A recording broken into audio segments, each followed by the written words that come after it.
Hi friends, வணக்கம் and welcome back to my channel. நான் உங்கள் தோழி பிரீதா. இன்றைக்கி நம்ம வீடியோவில் குழந்தைங்கள்லேருந்து பெரியவங்க வரைக்கும் விரும்பி சாப்பிடக்கூடிய வெண்டைக்காய் பொரியல் வளவளப்பே இல்லாமல் எப்படி பண்ணுறதுன்றதாக பார்க்க போகிறோம். பொதுவாக சில குழந்தைங்க காய்கறினாலே சாப்பிட ரொம்ப அடம் பிடிப்பாங்க. அதுலேயும் குறிப்பாக வெண்டைக்காய்னு சொன்னால் சொல்லவே வேண்டாம். பிகாஸ் அதில் இருக்கிற அந்த வளவளப்பு தன்மை தான் காரணம். அந்த வளவளப்பு தன்மைனாலேயே சில குழந்தைங்க அதை சாப்பிடாமல் அவாய்ட் பண்ணுவாங்க. குழந்தைங்க மட்டும் இல்லைங்க, சில பெரியவங்க கூட அந்த காரணத்துக்காக வெண்டைக்காவை அவாய்ட் பண்ணுவாங்க. அந்த மாதிரி ஆட்கள் கூட இந்த மாதிரி வெண்டைக்காய் பொரியல் செஞ்சு கொடுத்தா கண்டிப்பாக விரும்பி சாப்பிடுவாங்க. வீடியோவோட எண்டில் இந்த வெண்டைக்காய் சாப்பிட்றதால நமக்கு என்ன பயன்கள் கிடைக்குதுன்றதையும் நான் சொல்லியிருக்கேங்க. ஸோ வீடியோ ஃபுல்லாக ஸ்கிப் பண்ணாமல் முழுசாக பாருங்கள். வீடியோக்குள்ளே போகிறதுக்கு முன்னாடி நம்ம சேனலை நீங்கள் இன்னும் சப்ஸ்கிரைப் பண்ணலைன்னா மறக்காமல் சப்ஸ்கிரைப் பண்ணிக்கோங்க. கூடவே பக்கத்தில் இருக்கிற பெல் ஐக்கானையும் மறக்காமல் ப்ரெஸ் பண்ணுங்கள். அப்போ தான் நான் எப்போ வீடியோ அப்லோட் பண்ணாலும் உங்களுக்கு மிஸ் ஆகாமல் நோட்டிஃபிகேஷனில் வரும். வாங்க சமைக்கலாம். ஸோ இன்றைக்கி நான் பொரியல் பண்ணுறதுக்கு ஒரு 20லேருந்து 25 வெண்டைக்காய் வரைக்கும் எடுத்து நல்லா கழுவி தொடச்சி காய வச்சுட்டு அப்புறம் இந்த மாதிரி தின் சைஸாக கட் பண்ணி வச்சுருக்கேன். ஒருவேளை நீங்கள் பெருசாக சாப்பிடுவீங்கன்னா நீங்கள் கொஞ்சம் பெருசாக கட் பண்ணிக்கோங்க. இப்போ இதை நம்ம அப்படியே எடுத்து வெயிலில் காய வச்சிடலாம். இப்போது நான் அந்த வெண்டைக்காவை ஒரு 15 to 20 மினிட்ஸ் வரைக்கும் நல்ல வெயிலில் காய வச்சுக்கிறேன். அப்போ தான் அந்த வளவளப்பு தன்மை கொஞ்சம் குறையும். ஒருவேளை உங்களுக்கு வெயில் அடிக்கலைன்னா நீங்கள் ஃபேன் காற்றுல கூட காய வைக்கலாம். ஒரு 30 to 45 மினிட்ஸ் வரைக்கும் நீங்கள் ஃபேன் காற்றுல காய வச்சுக்கலாம். இப்போது அடுப்பில் நான் ஒரு பாத்திரம் வச்சுட்டு 1 டீஸ்பூன் அளவுக்கு குக்கிங் ஆயில் சேர்த்துக்கிறேன். எண்ணெய் காஞ்சதும் 1 டீஸ்பூன் அளவுக்கு ஜீரகம் சேர்த்துக்கலாம். ஜீரகம் நல்லா புரிஞ்சு வந்ததும் நான் ஒரு பெரிய சைஸ் ஆனியனை இந்த மாதிரி குட்டி குட்டியாக கட் பண்ணி வச்சுருக்கேன், அதையும் சேர்த்துக்கலாம். இப்போது அது கொஞ்சம் பொன்னிறமாக ஆகிற வரைக்கும் நல்லா வதக்கலாம். பாருங்கள், வெங்காயம் கொஞ்சம் கலர் மாறி வந்திருக்கு. இந்த ஸ்டேஜில் நான் ஒரு 5 காஞ்ச மிளகாவை இந்த மாதிரி கட் பண்ணி வச்சுருக்கேன், இதையும் போட்டுக்கலாம். கொஞ்சம் பெருசாகவே போட்டுக்கலாம், அப்போ தான் நம்ம சாப்பிடும்போது அதை எடுத்து வச்சுட்டு சாப்பிட வசதியாக இருக்கும். இப்போது இது கூடவே கொஞ்சம் கருவேப்பிலை சேர்த்துக்கலாம். இப்போது 1/2 டீஸ்பூன் மஞ்சத்தூள், அப்புறம் அந்த பொரியலுக்கு தேவையான உப்பும் சேர்த்துக்கலாம்.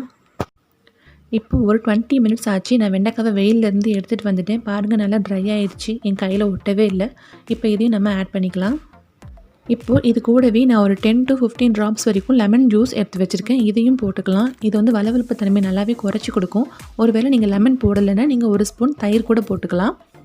பட் தண்ணி ஆட் பண்ணிடக்கூடாது. தண்ணி ஆட் பண்ணிட்டீங்கன்னா மறுபடியும் வெண்டைக்காய் சொத்தன்னு ஆயிரும். இப்போ இதை ஒரு 5 to 6 மினிட்ஸ் வரைக்கும் மூடி போடாமல் குக் பண்ணலாம்.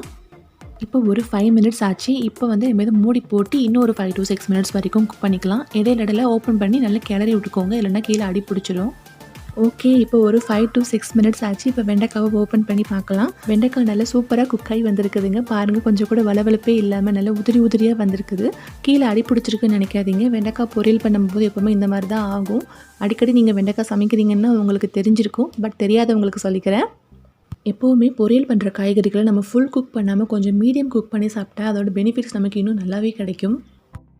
ஒருவேளை நீங்கள் என்றைக்காவது அவசரமாக சமைக்கிறீங்க, உங்களுக்கு வெயிலையோ இல்லை ஃபேன்லேயோ காய வைக்கிறதுக்கு டைம் இல்லைன்னா நீங்கள் பாத்திரத்தை அடுப்பில் சூடு பண்ணிவிட்டு எண்ணெய் ஊற்றாமல் வெறும் வெண்டைக்காவை மட்டும் போட்டு நல்லா வதக்கிட்டு ஒரு 3 மினிட்ஸ் வரைக்கும் நல்லா வதக்கிட்டு அதுக்கப்புறம் நீங்கள் எப்பவும் போல் பொரியல் பண்ணுற மாதிரி பண்ணலாம். இல்லைன்னா வெயிலையோ ஃபேன்லேயோ நல்லா காய வச்சுட்டு செய்யுங்க. இப்போது வெண்டைக்காவோட குட்னஸ் என்ன, அதை சாப்பிட்றதால நமக்கு கிடைக்கிற பயன்கள் என்னன்றதை பார்க்கலாம். வெண்டைக்காயில் எண்ணற்ற விட்டமின்ஸ் இருக்குங்க. விட்டமின்ஸ் மட்டும் இல்லாமல் அதில் பொட்டாசியம், மெக்னீஷியம், கால்சியம், ஃபைபர், பெட்டா கரோட்டின் அப்படின்னு நிறைய உடம்புக்கு தேவையான பல சத்துக்கள் இருக்குது.